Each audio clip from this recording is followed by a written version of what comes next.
In this week's video, we will discuss General Henry Heth's arrival in Covington, Kentucky, and the skirmishes he had with the Union Army in Ohio at Fort Mitchell. While we have no real detail about the skirmishes, we do know that they were crucial to his decision about whether or not to attack the city of Cincinnati. How would Heth view the defenses of Cincinnati, and would he attack the city? All aboard the Kentucky-Tennessee Living Time Machine.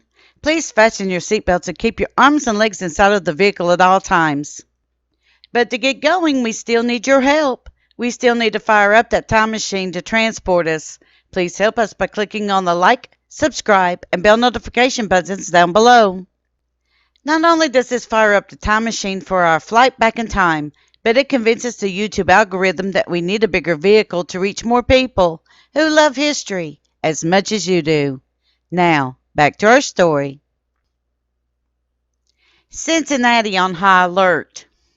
So far in our look at the Confederate Heartland offensive, General Edmund Kirby Smith had ordered General Henry Heth to leave from Lexington with orders not to engage, but to scout the city of Cincinnati.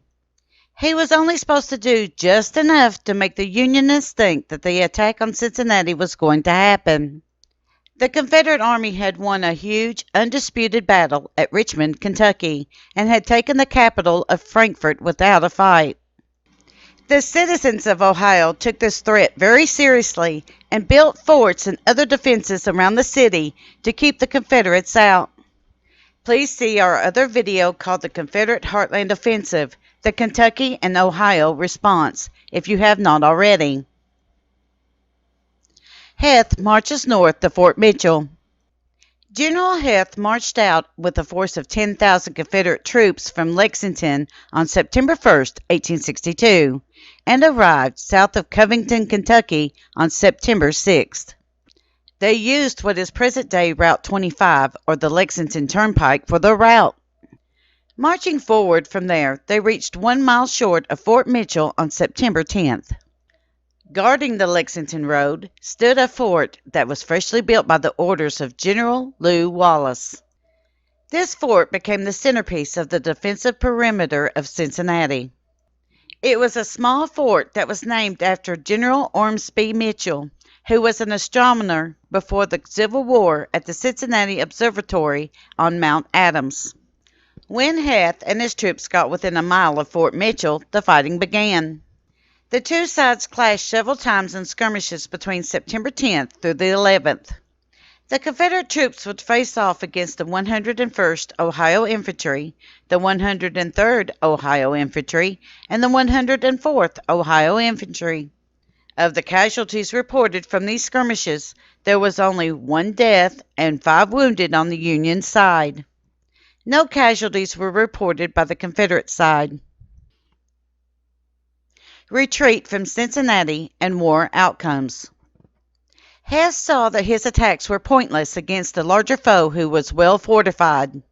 By September 12th, the Confederate troops had completely vacated the area, going back to Lexington, Kentucky. On that date, General Wallace would telegraph Major General Horatio Wright, commander of the Department of the Ohio, who was stationed in Cincinnati. Quote, "The skedaddle is complete, every sign of a rout. If you say so, I will organize a column of 20,000 men to pursue tonight." Unquote. Needless to say, the pursuit did not happen because no orders were given. Most of the military forces were sent to Louisville, Kentucky by steamboats in an attempt to capture General Bragg. However, there were some Union troops in the form of a scouting party who did harass Heth's rear guard during his retreat. But there are no reported skirmishes related to this. General Lew Wallace, for his efforts to save Cincinnati from attack, was richly rewarded with the nickname, quote, "Savior of Cincinnati," unquote. Just a few weeks later, the panic would subside and the squirrel hunters returned to their homes. There were Confederate consequences. Because General Smith had spread out his forces to different cities and too far north in Kentucky, he was ineffective in helping Bragg in his battles. This would be a factor in the heavy losses for Bragg during the Battle of Perryville.